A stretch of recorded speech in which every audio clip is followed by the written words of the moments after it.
just for me. He came to our home, and Papa says, Mama and he were sitting at home, and a jeep stopped outside, and people with baskets of fruits and flowers entered, and Baba was held and brought inside.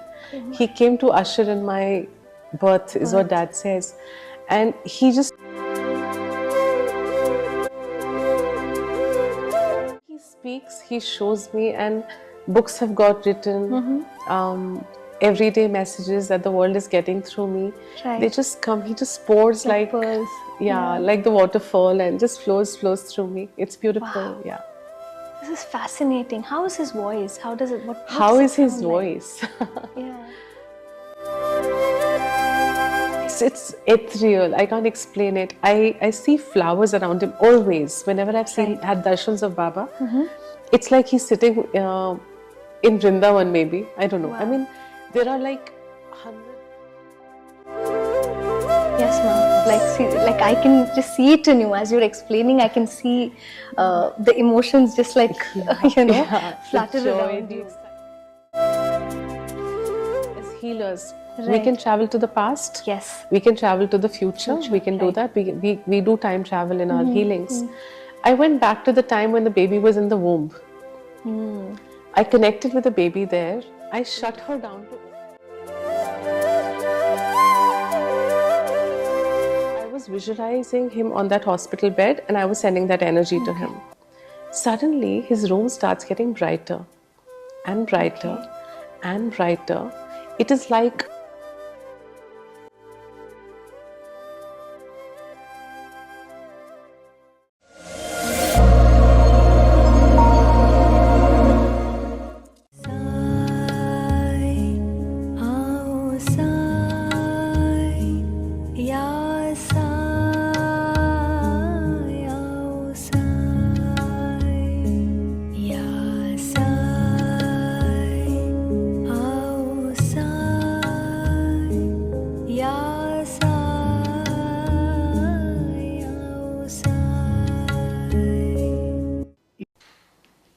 Ya Sai, I'm Gurupriya Atreya, a healer from the Bangalore Army Healers family. Today we have with us Jaan in Bangalore. We've got hold of her to ask many questions on your behalf and on my behalf. So hi Ma. Ya Sai beta, Ya Sai, Sai Ram. We've had so many opportunities to interact with you in person during attunements, during healer meets, and of course in your public discourses. You've shared many profound messages with all of us. What is this profound message and where is it coming from? Can you share this with us, Where is it coming from? Well, I have an antenna tuned right up there into the cosmos where Baba sits. So it just catches everything, that's all it is. Wow. But jokes apart, yes, I grew up receiving messages from the cosmos. I grew up speaking to the wind, speaking to the stars, the mountains. And as I grew, I understood that all of them are one with our Baba, aren't they? Baba is the cosmos. Yes. He's now in his Nirgun Swarup. Right. So when I speak to the wind or the stars or the moon, I'm actually talking to my Baba. Wow. So I think as I grew, this habit grew with me, and the conversations grew deeper. Right. I have to be honest with you, Gurupriya, in my younger days, I used to be a little nervous. Right. Did I really hear Baba say that, or am I imagining it, Wow. Because you don't know for sure. You're young still, Right. and there's a very profound question that you need an answer to. And then you think, did Baba really say that? Right. But then now, over so many years with Baba, over my journey, now I just know when he speaks, Wow. And it's like a constant. I mean, Right. he's here now. Actually, he's speaking through me even now as I speak, because I invoked him before we started. Right. But very profound things, intricate things that I would need to know. Right. He tells me, and very daily things when I'm deciding what to wear on a day like this, even that he tells me. So it's not like only serious conversations. Right. And actually that apart, Gurupriya, when you were going to have Akshu, Right. I told you were going to have a daughter indiscreetly. Yes. It wasn't clear. In the very 5th month, I had sent you a list of names. It absolutely didn't strike me at that moment that you had actually chosen the name. You had said Akshara Atreya in October and she was born in January. And I had also sent you a message about 2-3 weeks prior to her coming. saying she's going to be here soon, but you missed the she in the message. Yes. And I showed it to you after. So I don't Yeah. share this with anybody actually. What Baba Right. tells me is for me, and it's between us. But yes, when I have to come out to mandirs or give out messages to the worlds, the world that is waiting, Right. I always sit with Baba for some time. It's a routine, it's a ritual. Right, yeah. I close my eyes and ask Baba, okay, what do you want me to share today? And mostly on such days, because the messages are very deep, they're rather long, I have to speak for an hour, maybe more. He just runs it like a reel in my head. I see the visuals, Wow. I listen to him speak, and there are times in the message I get a little lost. And then I know it's my mind thinking. Then I have to actually shut off. Consciously. Come back, yes, consciously come back to Shunya and say, Baba, continue, sorry. Because see, when he's giving a message, your own wisdom pops in and you start kind of manipulating it and then you get stuck. Right. And then you think, oh God, this was me. This Then I is say, right. sorry, Baba, come back. So he speaks, he shows me, and books have got written. Everyday messages that the world is getting through me. Right. They just come, he just pours like pearls. yeah, like the waterfall, and just flows through me. It's beautiful. Yeah. This is fascinating. How is his voice? How does it? What? How does is it his sound like? voice? Yeah. I don't know, because it's not a physical voice, Gurupriya, that I can describe it. Right. I just know. I mean, I hear it, but I don't hear it. Right. So I can't tell you what kind of a voice it is. But yes, on days when he speaks through me, Right. I know that voice. It's heavy. Right.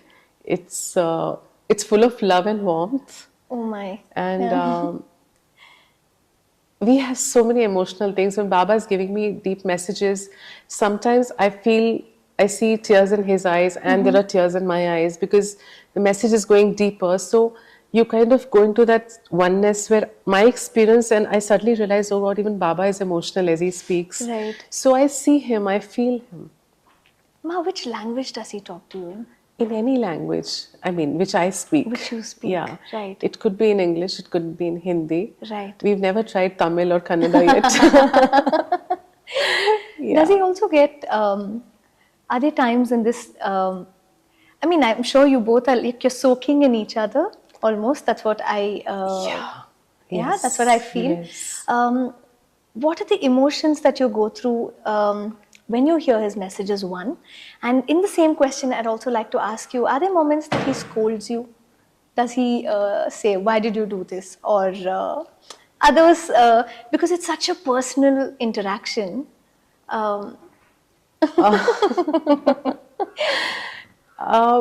First question first, yes, I feel him completely. I see him, I feel him. I feel the emotion behind what he's talking.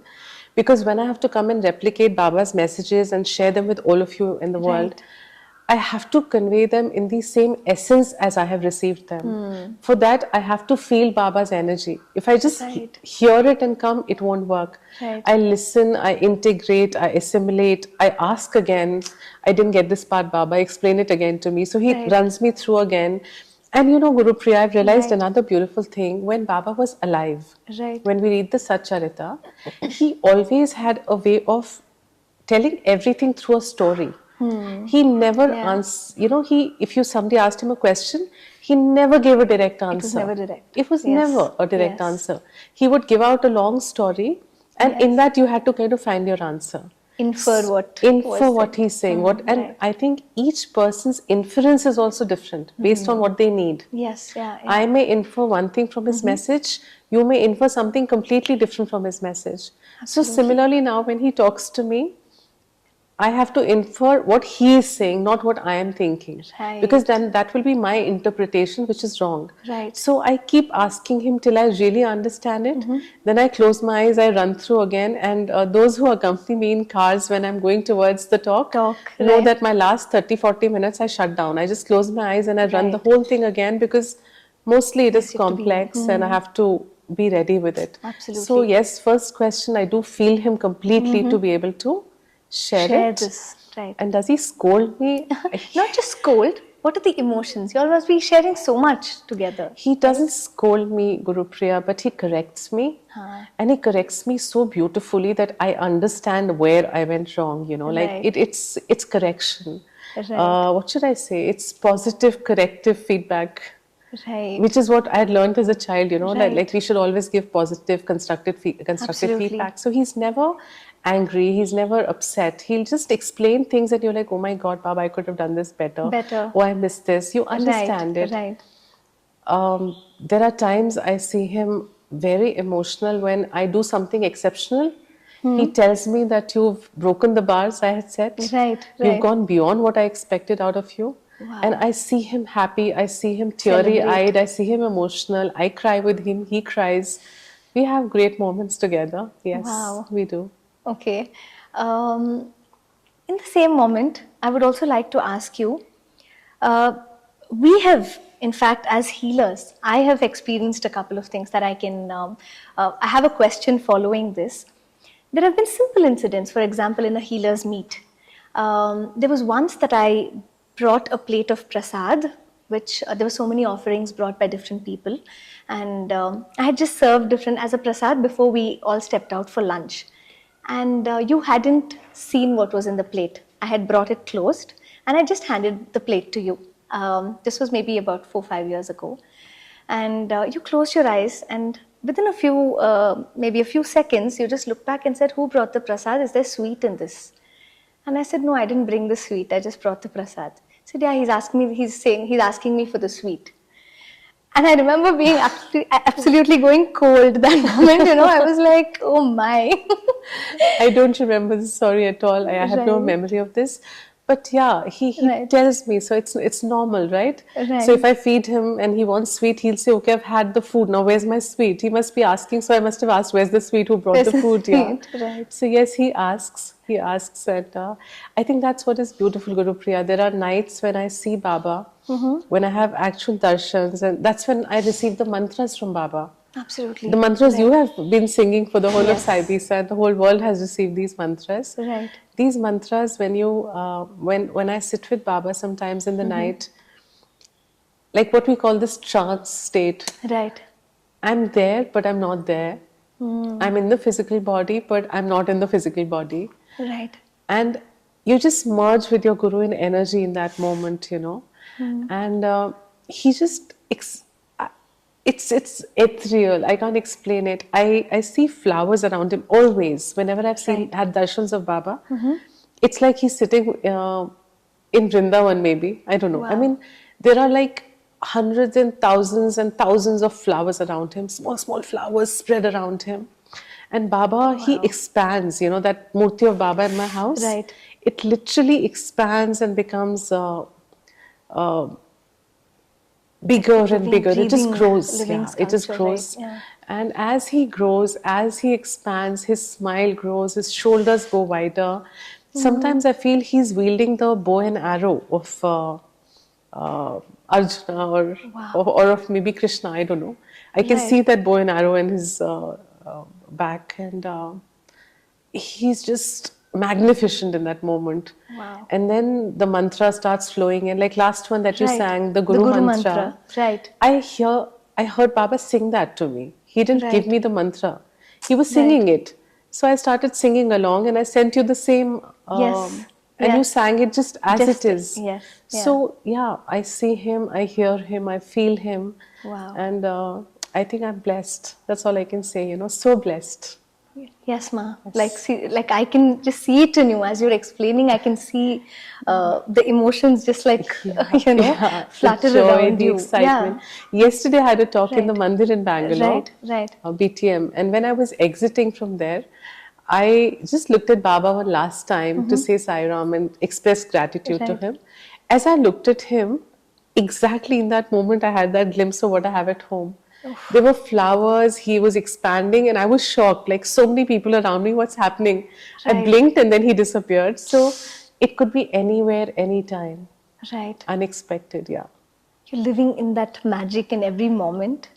Yes, that's why I say I'm blessed. Like Right. Papa says, when I was born, Kamli Wale Babaji, Right. he never ventured anywhere. He never went out of where he lived. And the very first time, just for me, he came to our home. And Papa says, Mama, and he was sitting at home and a jeep stopped outside and people with baskets of fruits and flowers entered and Baba was held and brought inside. He came to usher in my birth, is what dad says.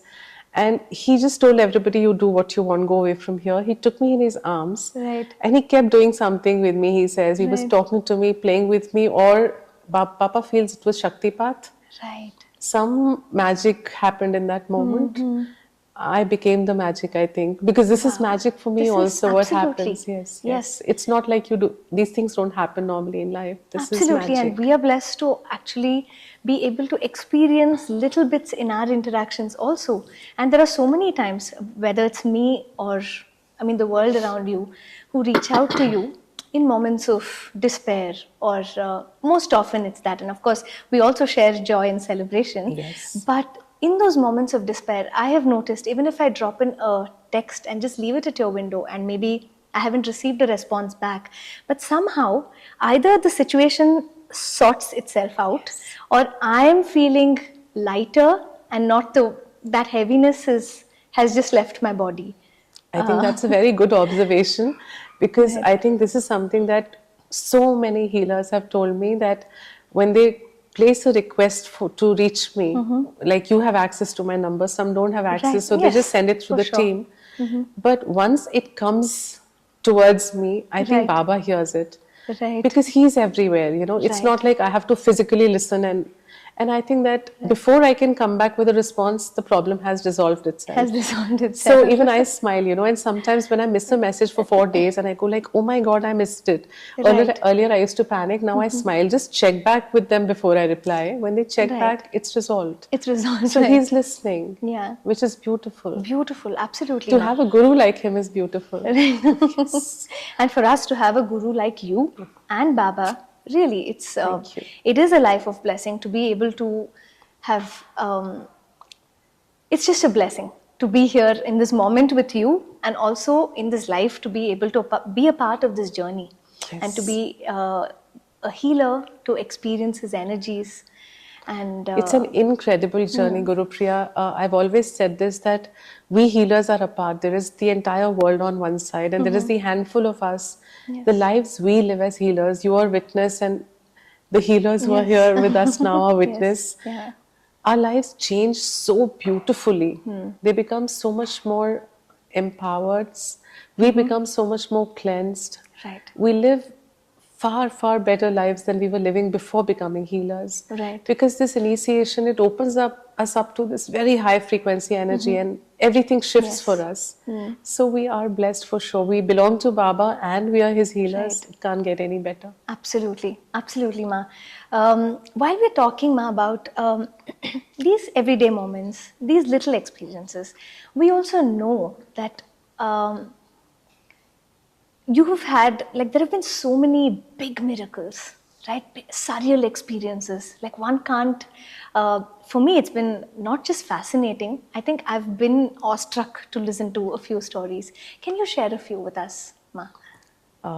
Sure.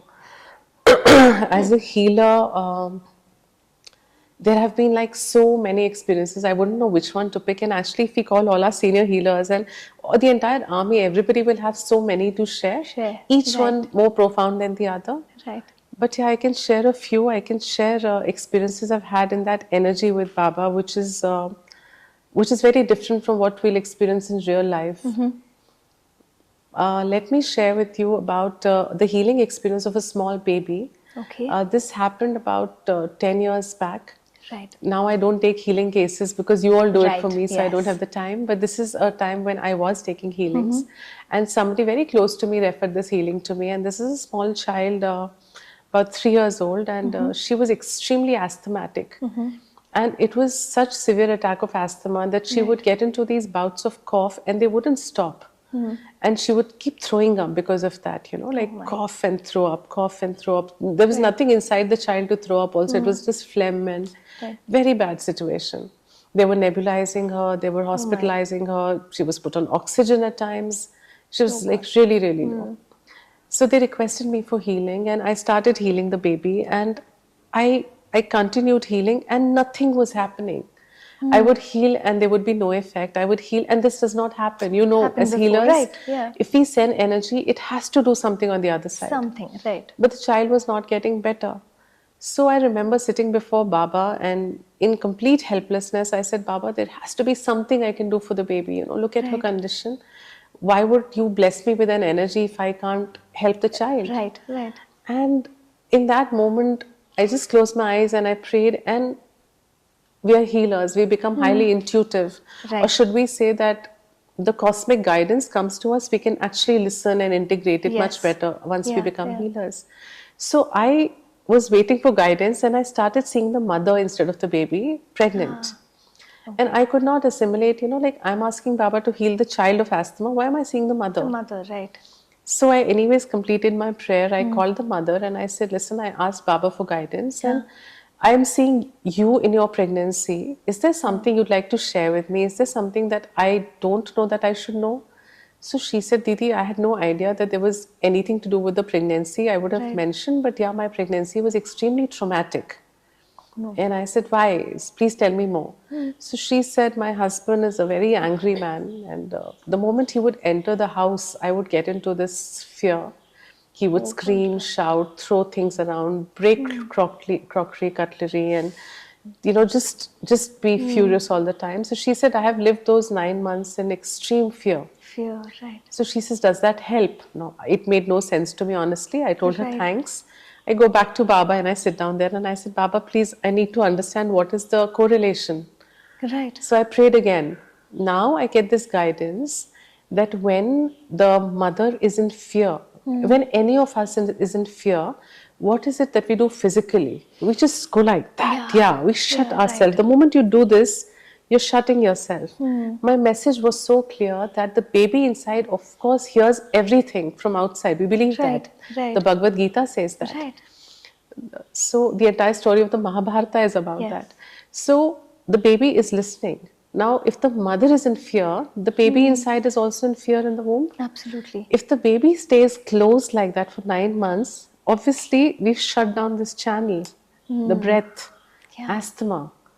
I immediately took that as a cue and I started healing the baby. But now what I did is, as healers, we can Right. travel to the past. Yes. We can travel to the future. We can do right. that. We do time travel in our healings. I went back to the time when the baby was in the womb. I connected with the baby there. I shut her down to all sounds from outside, negative sounds. So she should only absorb what the good things were being talked about outside, nothing that was not good for her. I filled her with pure energies, pure light of Baba. She was in violet, a beautiful violet bubble. And in that violet bubble, the baby was in safe space now.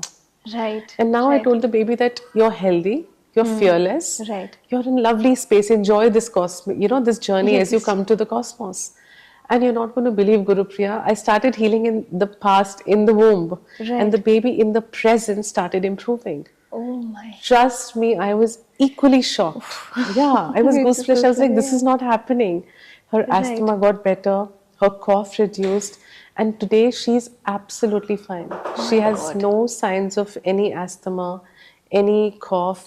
She's about 15 years old now. I told you about 10, 12 years I was back. going this to ask you, happened. how is she now? She Yeah. has no signs of asthma at all in her body now. So this comes back to what we learn as healers, that it's all in the energy. Right.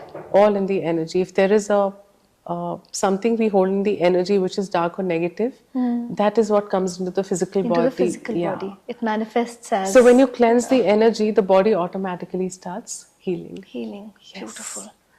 So that's one of the most amazing, Such a moving story. Yes. Like, imagine if the baby had not gotten in touch with healing itself.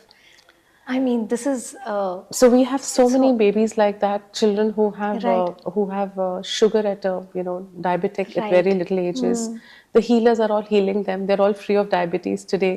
We have children who were special babies, and they are now going to normal schools like normal children. So many autistic babies, special babies have been healed. So my story is just one of its kind. We have stories Right. being created every day in the Every entire day. forum. Yes. Right. You're witness. Yes, I'm witness. Yes. Yes. Beautiful, ma. And this, I mean, to live this life every day, to be able to experience these surreal experiences, this also requires a certain sadhana to live this life, to be able to. How do you feel on a daily basis? I think when I was very young, Gurupriya, I used to go Right. for discourses with my dad to Chinmay Mission. I used to be the only one making notes there. I only had elderly people who had retired. I was the only young one in between, and they would all look at me like, "What is this kid doing here?" But Right. that apart, at that time in my life, I learned a lesson that meditation is not about meditating for 10 minutes, 20 minutes, half an hour, 1 hour, and going back to your old life. Meditation is actually, if you want to be in meditation, you have to live a meditative life, Wow. which means you're always in the sadhana. Right. If I sit in sadhana in the morning, open my eyes and go back to anger, ego, jealousy, hatred, the usual mundane, Right. that has done nothing for me really. Wow. Or maybe it has done something, I have meditated, but it hasn't changed my life. Right. So sadhana for me is when you start living a meditative life, when every moment becomes meditative. Beautiful. So if somebody gets upset with me, I can still send back love. If Right. somebody is bitter with me, I can still give back love. If life has a very tough situation, I can still be in gratitude and smile. Right. If somebody causes me pain, I can still have the big heart to forgive. Right. So all the beautiful things of life are sadhana for me. So Right. every moment creates this life. Like every Wow. drop creates the ocean. Ocean, yeah. Every moment creates this life. So sadhana is very important to do our morning Brahma Muhurta meditation is very, very important. Right. But to stay in the meditative state, which All is day. not in meditation per Right. se, but to keep those energies continue you always. every day, every Hold on moment to with it. you, hold on to it. Right. That for me is sadhana. And I think that's why life becomes more beautiful, more special. That's why there are more profound experiences. Because the purer we are, the cleaner we are as channels, the Right. more connected to our Guru we are. That comes with sadhana. It comes Yes. with living a pure, clean life. Yes. Because as you were sharing these experiences, Noma, some are happy, some are very deep, some are dark also. Dark. There are not, I wouldn't, I mean, Yeah. when I say dark, something that's not easily palpable. Yeah, okay. Uh, Yeah, Would you be able to want me share- to share something? yes. Yeah, I won't call it dark at all, but yes, something that left me Right. very unnerved as a healer, I can share Right, with you. right. This also happened about 10, 11 years back. I was getting my house constructed. Right. And I made a new friend at that time who was a neighbor there. Okay. Now she's a dear friend. She's part of a lot of pictures on my Facebook and social media. She requested me, Rachna, she Right, requested Rachna. me that a family friend of hers, their son Okay. was in ICU. Huh. He had gone through this bariatric surgery. I think, I'm not sure the word is bariatric, but the one in which they Yes. kind of make your tummy smaller. So Right, pediatric. Yes, yeah, Mama. so you can shed some weight. And he was obese, and he was a doctor, young doctor. Okay. I think he was about 27 years old. Okay. And his parents decided to put him through the surgery. So the surgery went bad, and he was in ICU when Rachna came and asked me that, can you please help them? So as a healer, I told her I need direct permission from the family. I got permission from the parents, and I was getting this construction done. So in between that, I remember I would just sit and quickly send healing, like whatever time I had. Every time I sent him healing, Gurupriya, it was amazing that his parameters in ICU would start improving. Everything would start stabilizing. Right. So they started calling her, my Rachna, and asking her that, did you please check with your friend, did she just send healing sometime back? Right. And I would say, yeah, I just sent healing, what happened? Oh, his parameters are really looking good. Good. So Okay. it became like a daily thing for me. It was very exciting. I would heal and I would literally wait now for the phone For the to phone ring. call. And she would always call and say, when did you heal him today? And I was like, yeah, about 20 minutes back. Right. Oh my God, again, he's looking good. It's really working. So I was really positive, really happy that he is improving. Because the doctors were very not too sure Right, about what's going to come. I continued healing him, Gurupriya, for about 10 days, I think. And this one day, I had some celebration in the family, maybe a wedding, or I don't know what it was, Right. but we went out somewhere, came back very late. I remember it was about 12:30, and I was tired, and I thought, oh God, I didn't heal him today. Right. So let me sleep, I'm tired, And then Right. that guilt part of you, the healer Yeah. part of you. How can you not heal? After all, he's not well. Oh, what if his parameters dipped today? I should have Right. done it. So I pulled myself up and I said, no, no, I'm going to heal him. I get up, I start healing him, and I go deeper and deeper and deeper into the healing. And Gurupriya, when I connect with somebody, when we connect with somebody as healers, Right. we visualize that person to send the energy. Right. They had sent me a picture of this boy in ICU because I didn't know the family personally. Right. So I was visualizing him on that hospital bed and I was sending that energy to him. Suddenly, his room starts getting brighter and brighter and brighter. It is like 1,000 watts of 1,000 bulbs are lit on him. My God. It was so much light that in my bedroom, in my house, in the dark, my eyes were like this. I couldn't bear it. With my eyes shut, I kept thinking, this is not normal. What's happening? Why is there so much light? Right. I could feel uneasy in my eyes sitting in my house. It was that kind of piercing light. And then suddenly I noticed Baba standing by his feet. I'm standing on this side. Right. There's Baba by his feet. And along with Baba, there is so many more. I don't know who they are. But there's like an army of people around Baba. And they're all standing there in that bright light. As a healer, I was delighted. I was like, oh my God, Baba, you finally heard my prayers and you've come to heal him. Right. And you've come with an army of doctors, maybe. I don't know who they are, but they're they all are, with right. you. And he's going to be fine. So I continue to heal and heal and heal. And about 1:15, 1:20ish, Right. I finished the healing about 45 minutes. And I feel really good, okay, that Baba has come and helped him. I go back to sleep. I'm anticipating Rachna's call has happened that night, right? Right. And morning, 6:45, my phone pings. And instinctively, I knew it has to be her. I pick up my phone and I am just like, the moment I open, she will say, magic happened. He's absolutely normal. I open my phone and she says, Jaya, he passed on at 1:10 last night.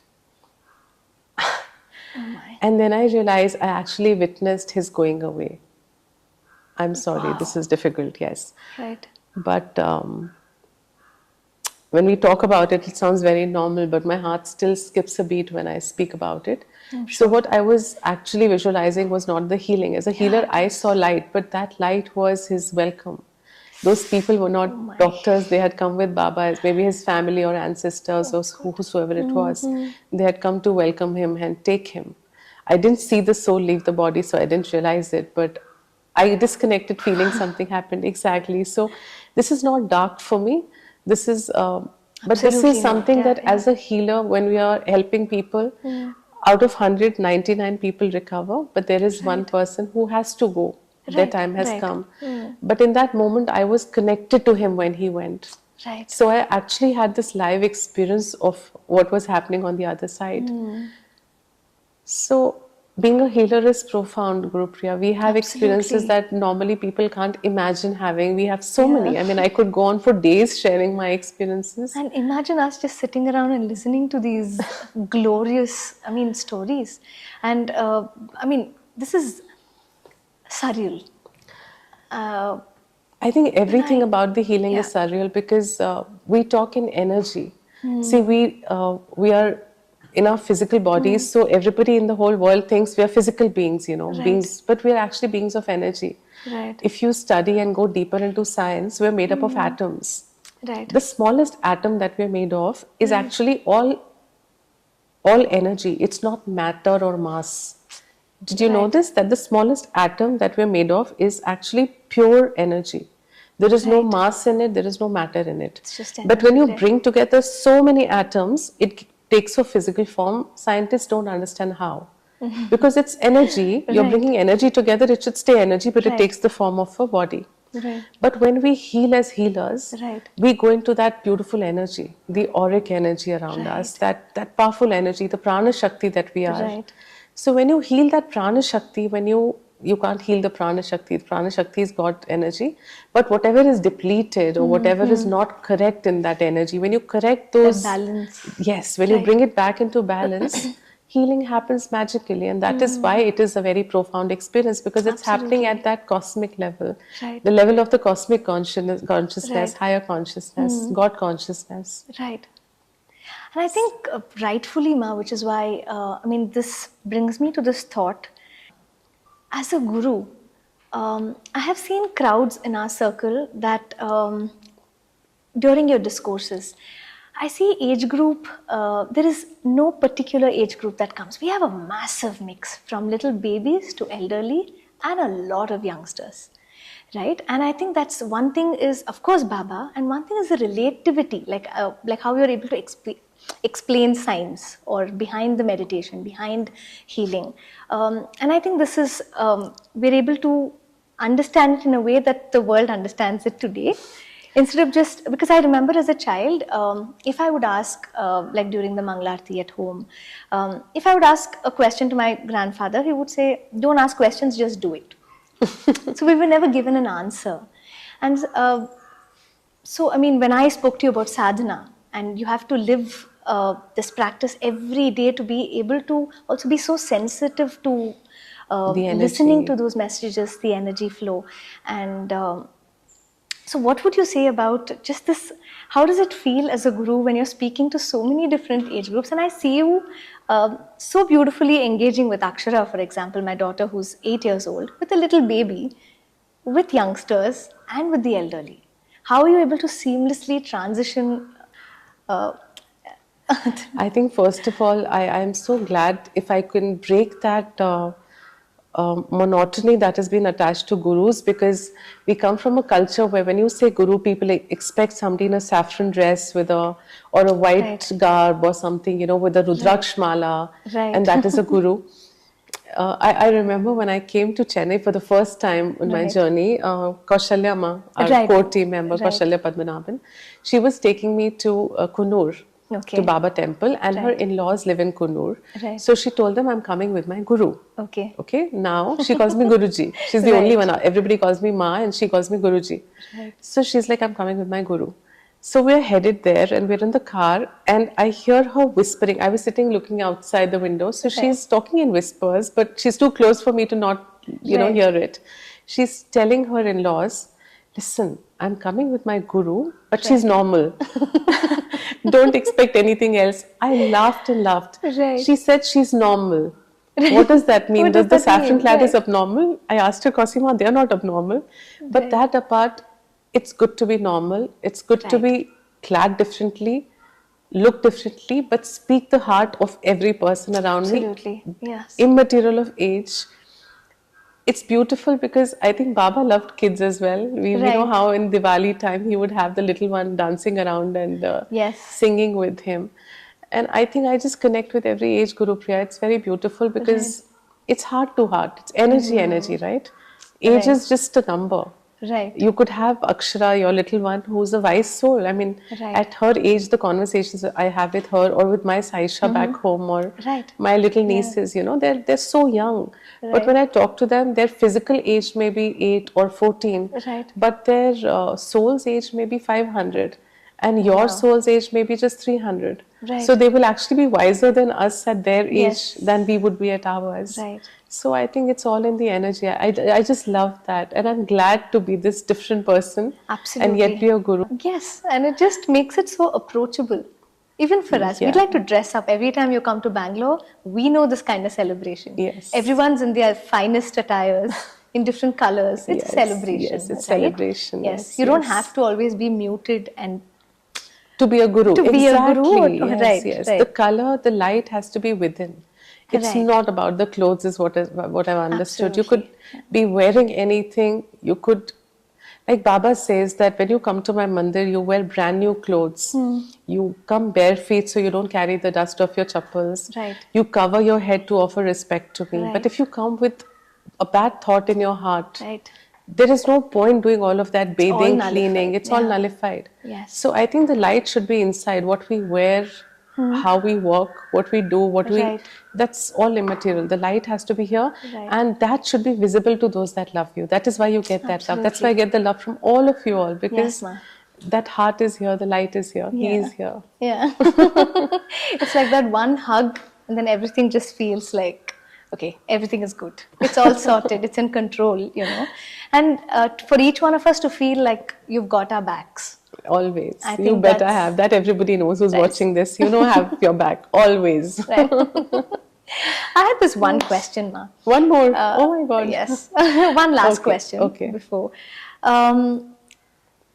Youngsters, so let me say 20s and 30s, we have this thing of what's my calling? What is my purpose? Or how do I know that this is my path? It could be spirituality, it could be performing arts, it could be whatever, right?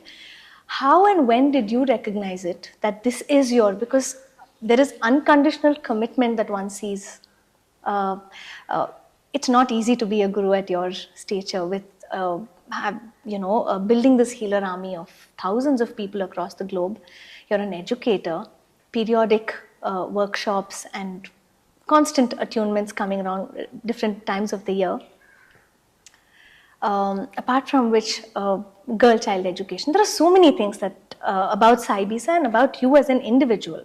The amount of time that you commit to this. This is your path, let me say. It's not even an amount of time. It's just 24/7.